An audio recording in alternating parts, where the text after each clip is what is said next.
Chelsea absolutely, I won't say desperate, but they really, really need a striker. You're talking such huge numbers, big players, big clubs. Pep Guardiola did not want to let these players go. Does it in any way leave you slightly short? I don't know, hopefully not. If they want to survive, there will be a clamour for them to spend now. Ironically, Gareth Bale was on our list at Forest. He must be shopping in some very expensive peanut stores.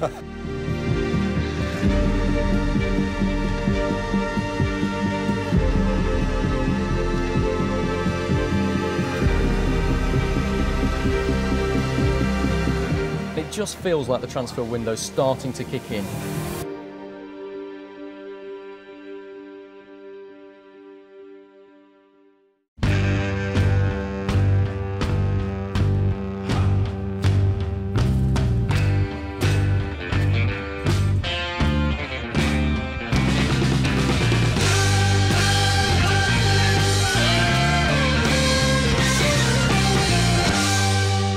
Transfer window started with a bang. Chelsea making that massive signing of Christian Pulisic.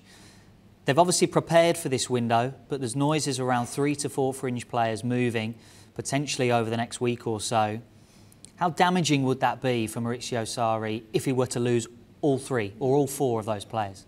Damaging, it will all depend on whether they get replacements in for them. I'm sure Chelsea will have prepared for perhaps 3 of those players on their way out. The one I think that is probably caught them on the hop a little bit is Callum Hudson-Odoi, because he's played so few minutes in the Premier League this season, and they probably weren't expecting a club of Bayern Munich's stature to go so big on it. But there's been history with it, hasn't there? Because I think the Bundesliga clubs and other European clubs are noticing that Premier League can fix any problem they have with money, whereas they have to approach it in a different way. So the Jadon Sancho transfer from Manchester City to Borussia Dortmund's a case in point.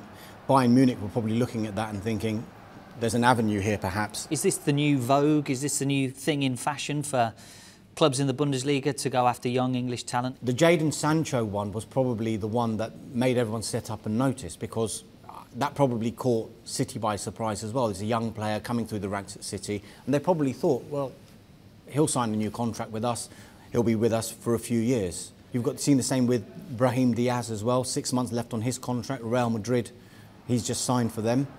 The Hudson-Odoi one, you could see going the same way. Players that have only played a handful of games are now being sold on for big money. Is this a new strategy that clubs are taking advantage of, or has it been around for a while? The clubs that have got these talented young players, like Chelsea, send loads of players to Holland, don't they? I think that they would want to keep those players to see if they've got potential to be in the first team, number one. But then if they don't, then of course they can sell them at a profit. If they're getting first team football in another league, to show themselves to be good players, they can sell them at a profit. But I think they're going to have to be a little bit extra careful now because of those examples that I've cited before, the likes of Jadon Sancho and Brahim Diaz. In both occasions, Pep Guardiola did not want to let these players go, but they were in the position where they thought, we're good enough. Now, over half of the deals that are done in this January window are going to be loan signings. It's time for clubs at the bottom of the division to beg, steal and borrow. It's now or never for those teams, because if they want to survive, there will be a clamour for them to spend now. And the short-term fix is a loan signing. It won't surprise me if a lot of the clubs down near the bottom, as the month goes on, it'll be quite frantic on deadline day, and it'll be quite a lot of loan activity happening with those clubs, because they'll be in a position where if we spend massive money and we still go down, what do we do with this player? What's his sell-on value going to be? What do we do with his wages? There's so many things to think about. They will almost definitely be thinking about what position they'll be in next season. One word to describe the rest of the transfer window as you see it? Intriguing.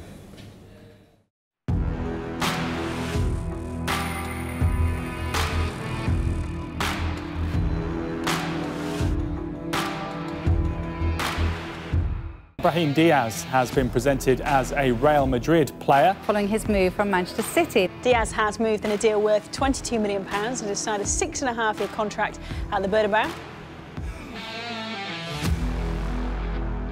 Manchester City 4 points adrift in the title race at the moment against Liverpool, if we're counting those as the top two, although Tottenham most definitely in the title race. Is Pep Guardiola going to fix that gap in this transfer window by getting someone in? We know Manchester City at the moment are dealing with issues in terms of their spending. They are, I'm sure, thinking about how much they've got in the pot, and I think that's part of it. But I also think there's one thing they've been very consistent with. They will target specific players they want in specific positions, and they'll only go for the very best. Good example is Jorginho, a player they clearly identified as a man who could, if not replace Fernandinho immediately, take some of the burden off him and be the holding midfielder down the line. But they made their play for him. As far as they were concerned as a club, their guidance from Italy, from Napoli, from his agent was that he wanted to come here. And then at the last minute, for whatever reason, he ended up going to Chelsea instead. And instead of then them jumping and thinking, almost with a panic buy, we're going to go to either second or third target, they just left it alone and said, OK, well, we can't buy the player we want right now, we won't buy. And I think that's generally their policy and has been for the last couple of years. We've heard from Pep there today talking about the player that they have lost in this window, and that is Brahim Diaz. Does it in any way leave you slightly short between now and the end of the season, losing a player like Diaz at this point? I don't know, hopefully not. And the players want to stay until the end of the season, and the people who has long contract stay longer. What message does that send that he's left Manchester City for Real Madrid? I mean, I think it's a difficult one for Pep Guardiola because, again, they're very public, both the club, Pep Guardiola, and Brahim Diaz, and that they wanted to come to an agreement where he could stay. But ultimately the players decided that he would rather play more first-team football. And having spoken to people here at the club, it was pretty apparent from his point of view that when you are behind more experienced players like Raheem Sterling, Leroy Sané, Riyad Mahrez, all of which are still relatively young, all of which, barring Sané, have just signed long-term contracts, we're expecting Sané at some point to sign a long-term contract himself. I mean, where's your pathway to the first team there up against those more experienced players? And I think you can understand why a young player would want to take the decision to leave, follow maybe a Jadon Sancho's example, coming through the academy and go and make your name elsewhere in Europe. But from City's point of view, there is a difficulty there because suddenly they've got talented young players, this magnificent City Football Academy built around them, £200 million spent. They're getting the footballers through. It's just very hard for them to find a space in the first team, and other teams ultimately are benefiting. And there's a secondary argument which Pep has mentioned over the last couple of years, and it was first mooted by Greg Dyke, I think, back in 2014, about this notion of B teams in the Football League. And it was clear from what Pep said today that is still an idea that he values, having come through at Barcelona as a B team coach and seen a lot of those Barcelona players from his era come through that B team as well. That is clearly an idea that he would value, perhaps over the loan system. The young players need time. Everybody. David Silva, for example, he went loan for other clubs after became what he has, who is right now, and before he came here. So some players have patience, some have trust with the club when they do, some they don't. Pep, you're right, has been public on this. He spoke about it again today, and he sees the benefit in the players playing together, young players playing in a team together that's built in the style of Manchester City. I mean, let's be honest, if Pep Guardiola sends, I don't know, Phil Foden out on loan, I mean, he's said it's not going to happen, but say he had decided that he would best serve getting first-team football elsewhere, you're very hard pushed to find a team that plays, even in a similar way to Manchester City, in terms of high press, lots of energy, but also possession-based. Are they best served in their education doing that here at Manchester City, playing in the youth teams, or going out on loan? Well, so far we see, for certainly the players they want in and around the first team, it's development here.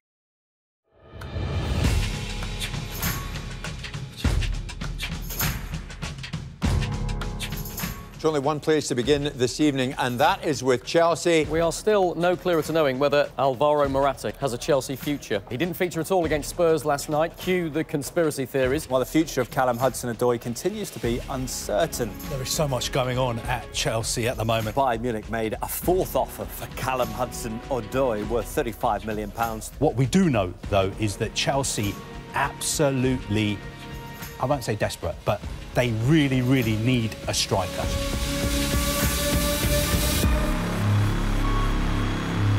What happens is you're dealing with a lot of decent stories, and then a really big one hits you. And that's what we've had today. We've got confirmation that Maurizio Sarri wants Gonzalo Higuain. Sky Sports News understands that Maurizio Sarri is determined to renew his partnership with this man, striker Gonzalo Higuain. That's despite the concerns of the Chelsea board and efforts by Milan's sporting director Leonardo to keep him at AC Milan. If he doesn't get Higuain, he's prepared to spend 50 million quid to get Callum Wilson from Bournemouth. So suddenly two huge stories land at the same time, on a day when Chelsea are absolutely all over the transfer centre anyway. This is the man Sarri wants next, we've been told. They're prepared to pay up to £50 million for Callum Wilson at Bournemouth. Gianfranco Zola, Sarri's assistant, confirmed Chelsea's interest in Wilson last month. He said he expected them to be one of a number of possible suitors for him. The thing to say is if you get Gonzalo Higuain in the Premier League, boy, it'd be fantastic to see him here, wouldn't it? Whoever he plays for. It'd be a real addition to the Premier League, and we know that Sarri's a massive fan of him.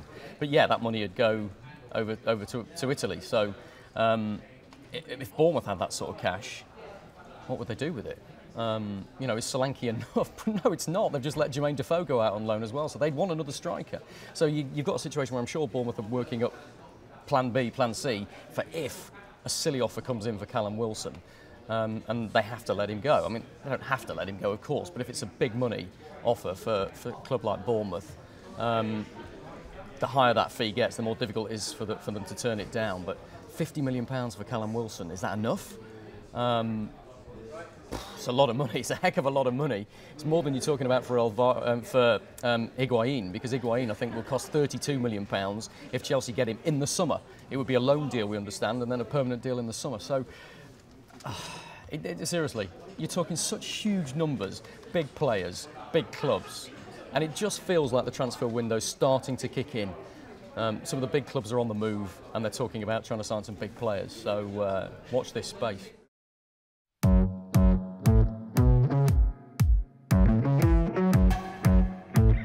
Sky sources have learnt that Barcelona have renewed their efforts to sign Chelsea winger Willian, proposing a deal which will see Malcolm move to Stamford Bridge. Barcelona tried to sign Willian last summer. Major developments regarding Marco Arnautovic. And his brother and agent has made a public plea. He's saying for a start that West Ham bought him for peanuts. He must be shopping in some very expensive peanut stores. The recruitment cycle's changed significantly. If I go back to my early experiences at Coventry in the early 2000s, it was quite a hierarchical approach. So what I mean by that, there would be a scouting department, normally a chief scout, that would go out, look for players, come back, make a proposition to the manager. The manager would then turn to his coaching staff and ask maybe for them to go and check on that particular recommendation. Decision would be made, and then the manager would go to the chairman for permission and to get that player signed. So you'd see it pretty much going from top to bottom. Now it's changed significantly because we've got a number of key stakeholders that are involved in that scouting and recruitment process. We've got massive increase in the number of agents, and they're obviously now trying to prospect and move players into and out of clubs. So, and they're trying to find the ways and means to do that. So suddenly now you've got agents that are approaching chairmen, agents that are approaching heads of recruitment, agents that are approaching analysts, and agents that are approaching coaching staff. So actually it's become a lot more complex now in the way that deals are getting done. And obviously some of the clubs that you've been at will have been under more financial constraints than the top end of the Premier League. So how difficult is it then to make the right decision under those financial constraints, or then is there more focus on particular areas? At Birmingham, the owner was in prison, so we were unable to go and wheel and deal within the transfer market. So it set the parameters really quite clearly. We could only deal in loans, free transfers and out of contract players. So the parameters were really quite clear. And also it was manager led. So Gary Rowett gave us the parameters. He gave us, if you like, the key performance indicators of what he was looking for, and the scouting department could set off and actually deliver that. Once you've got a player into your club, is that where almost the relationship ends then, or are you watching as to how they impact on the current players that are in that squad? Yeah, very much so. I mean, the strength of any football club really is the development of its morale. And therefore, one of the issues and challenges that you've got when you bring a loan player in is, to use a dressing room type speak, is does the player own the problem? The player knows at the end of the season that he's going to go back. So if you're taking a player in on a relegation scrap and that team could possibly be going down, is he going to get the buy-in? Similarly, You know, if you look for example at Wilson at Derby, you know, is he going to remain at the end of the season? Is that just part of his journey and part of his pathway? And of course, the major benefactor for that would be a club like Liverpool, because the player is improving in his asset, in his net value, if you like, and obviously his playing time. So that the character and the personality of that lad to come in has to fit within that ownership of the problem and make a direct contribution to the synergy of the group. Are there any particular red flags that you look for when you're looking at a player that would say no, we're not gonna sign him? I think it depends on your level of risk, and often that, in my experience, has been the level of risk from the manager. Reflecting back, let's say for example on Tammy Abraham, we identified Tammy at Chelsea, we really liked him. We made a pitch, if you like, into the manager at the time, and he was a little bit reticent because it would have been his first loan. Bristol City acted quite quickly and they benefited. The lad came in and was able to take that step up. So often what you are looking for is if you, that previous history. So for Derby, going back to the Wilson example, was much easier because he had a prior loan experience at Hull. Same with Harvey Barnes, been to Barnsley, done very well at Barnsley, and then suddenly, you know, West Brom have a higher level of confidence in taking that player to, you know, to come and step in. When clubs sign a player on loan until the end of the season, is that June or is that like May the 6th after the last fixture? Because often that can be the difference of like a couple of £100,000 in terms of wages and stuff like that. Absolutely. Again, it can depend. It would depend on the negotiations with the club. You know, typically, if the duration of the contract's to the 30th of June and your season finishes May the 6th, you're not seeing him again. The minute the season finishes, he's returning back to his parent club, but there would be a salary structure that would be then put in place to cover that period of time. But, you know, just to add to that, the delicacy in terms of making that loan signing or even a permanent signing is the impact it has then upon the group. So if you bring one player in, it's going to affect a minimum of 2 players, possibly 3. So it's going to affect the first choice player if it's a left back. So it'll affect the first choice left back. It'll also affect the covering left back because suddenly he may become the 3rd choice. And as importantly, from my opinion, you're then affecting the scholar. You're affecting that emerging talent because suddenly he'll then be suppressed and pushed down. And one of the things that we're seeing in the Category 1 environment is that the Premiership clubs are stockpiling these players, and of course that's blocking the pathways. It's been well documented, if you like, about the success of the England side, as a lot of the players came through a Cat 2 environment. So they were emerging talent, but they were then able to gain experience very early in their career. And we witnessed that firsthand with Damari Gray. So Dimmy was 17, he was in and around the first team environment, but because our numbers were thinner, his opportunities were significantly greater. His playing time you know, increased, and then that element of serendipity when he scored his hat-trick against Reading on the deadline day suddenly increased his net worth, and the rest is history with him progressing on to Leicester. Yeah. Was there any that you thought, oh, I wish we'd have signed him, or he's now turned into a world beater that you had on your radar anywhere? Well, ironically, Gareth Bale was on our list at Forest as a left-back. But that one never happened. But we did take Chris Gunter on loan from Spurs at that particular time. There is that element of the wild card punt. So invariably, I suppose, so like you said, you would generate a list. You've got a marquee signing, a fit-for-purpose signing, even a wild card type signing, and then what you then do is you present those propositions to the, you know, if you like, the recruitment department or the decision makers, and then obviously go and take that pitch accordingly.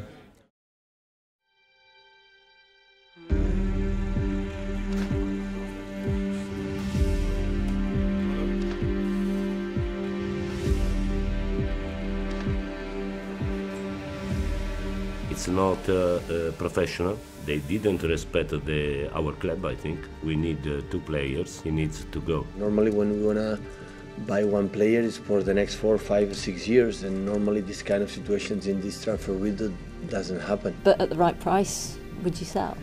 In my opinion, and it's just my opinion, I wouldn't sell at any price. But I'm the manager of the team, trying to create the best team that I can. Now we desperately want to take the team forward, and to do that, I said earlier in the week, I think we've got to keep our best players.